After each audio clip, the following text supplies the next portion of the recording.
15 photographers found lying flat on the floor. Find out why. There's only one thing that we love more than eating food with chopsticks, and that's photography.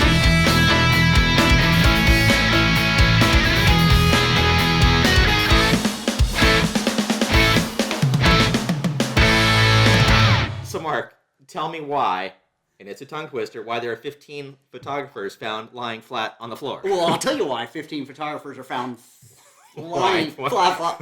Say that 5 times fast. It's because this weekend we had the craziest workshop.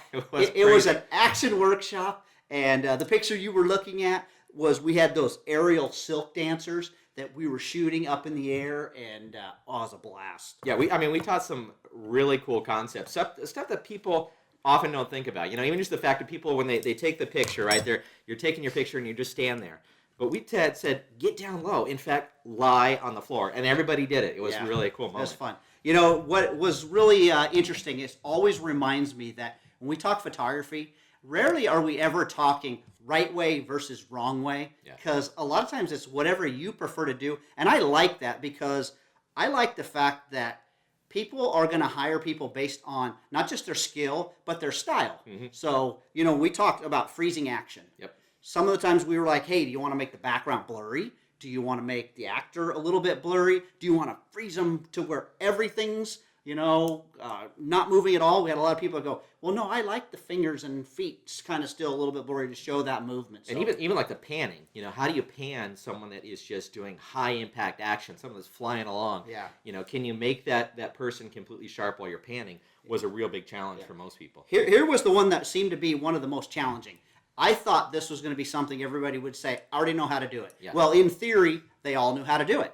And that was, how do you take a distracting background and just turn it completely black and then get your subject? Yeah, because we had a totally distracting background. It was like bars and wires. The monkey bar gym there. All kinds of stuff with huge windows in the background.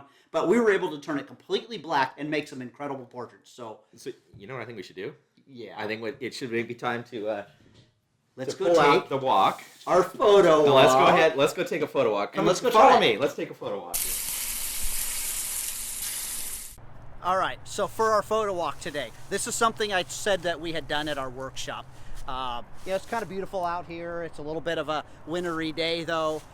There's a lot of times where we don't want to see the clutter. There's a lot of sticks and things where we get clients that ask us, hey, can you just eliminate that background?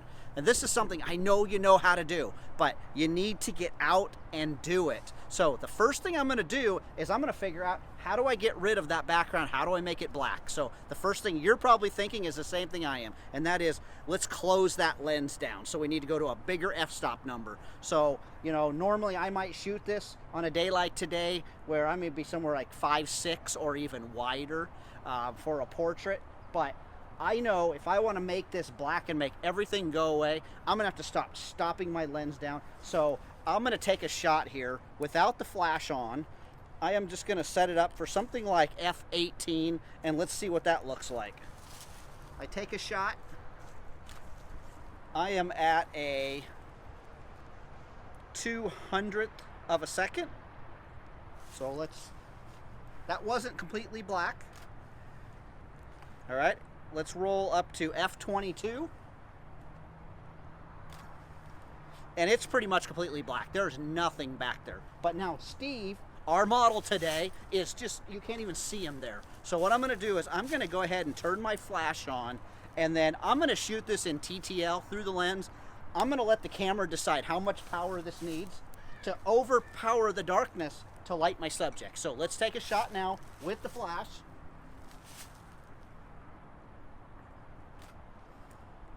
Right there, we've got Steve sitting there in complete darkness. So again, this might not be something you're going, I'm going to use that a lot or I'll never use it. It's something you need in the bag of tricks because there's going to be times where you need to eliminate stuff in the background. So get out there, try it, play with that, and realize that once you make it black, you turn your subjects back on by throwing flash at them. That overpowers that darkness. So that's our photo walk today. Again, I want you to get out there and try the things that we show you. Thanks a lot. I'll tell you, every time we do something like that, it just always reminds me of how it's so easy to know how to do something up here, but to actually make it happen is way harder. And to never do it, right? You never do it. But do you know what time it is? I think I do. It is time for Fortunate Questions. All right, so we have our fortune cookie and our question today. Let's break it open and see what it says. So it is from Carl from Oregon. Hi, Carl. Thanks for sending in your question.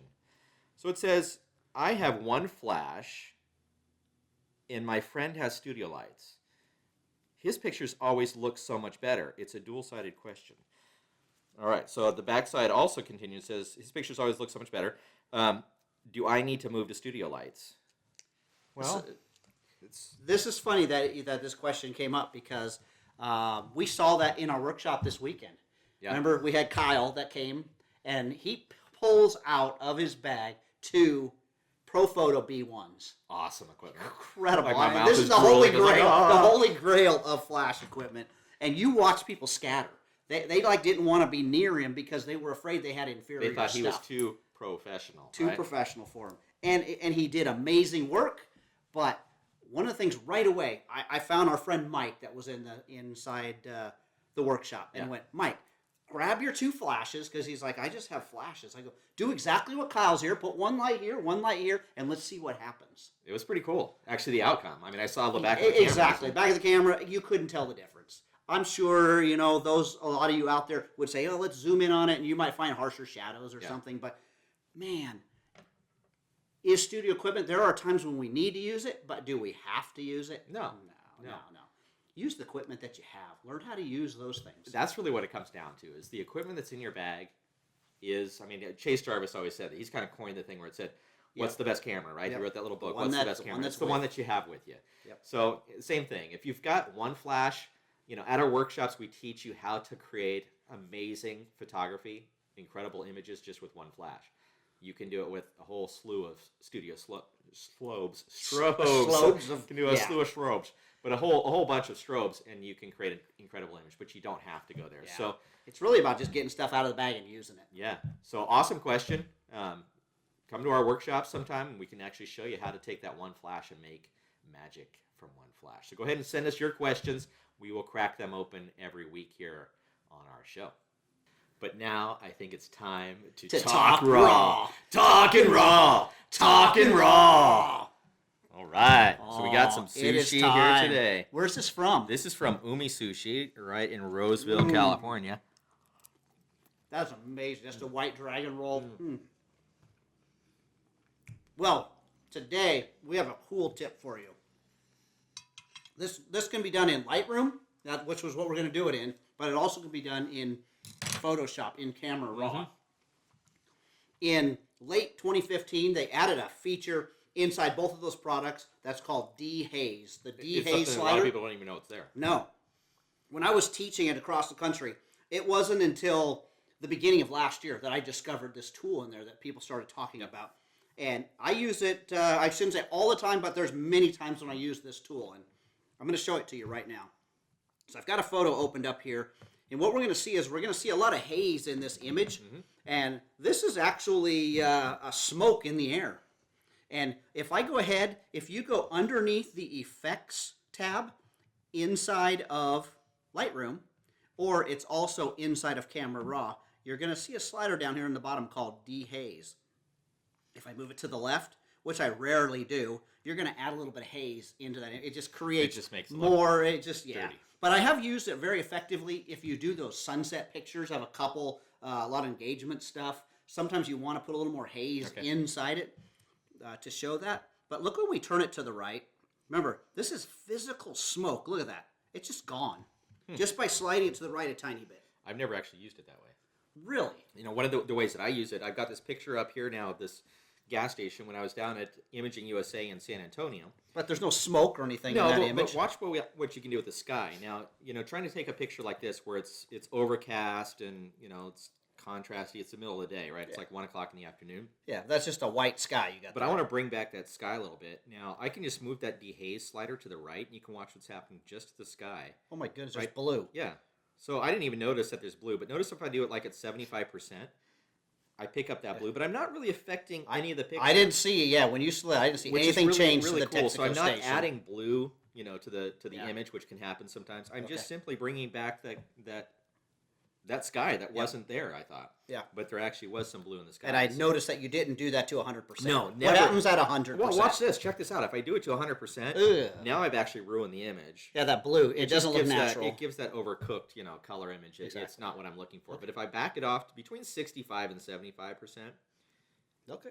Look at that. It makes it very natural. You just took that white sky and just That's made it. it look like what it looked It's like. kind of when you were it's there. kind of like the magic button in Lightroom or Bridge. Yeah, amazing. So, great tip is this dehaze filter. So we've looked at the dehaze filter. Let's give them a little food for thought at the end of our show here. Get it? Food for thought? Yeah. We eating some food here? So, I think that the thing that I took away Yeah. from this episode is just overcoming fear. I think we all have fear when we're out there shooting. You get a client or somebody calls you and says, "Hey, can you come out and do a family photo shoot at 1 p.m. in the afternoon in June?" Yeah. Right? The sun is straight overhead. You're thinking, "Oh, what can I do with that?" Yep. First thing that comes to mind for me is Joe McNally wrote a book called Hot Shoe Diaries. A great book, by If the you way. haven't read it, you got to You read have it. to read it. It's just, it's great, a great read. But he has one whole chapter in there, and he just talks about, as photographers, our job is to learn how to manage bad light. Yep. So- And I think that we took away the same thing, and our little photo walk today really showed how you can do that. Yeah. And if you put those tools into practice, you can shoot anywhere at any time. All right. Well, that's it for this week. Look forward to seeing you again next week here on Panoptic Chopsticks. We're Go the out. chopstick That's right, we're the guys. chopstick guys. Go out and make it a great week. All right.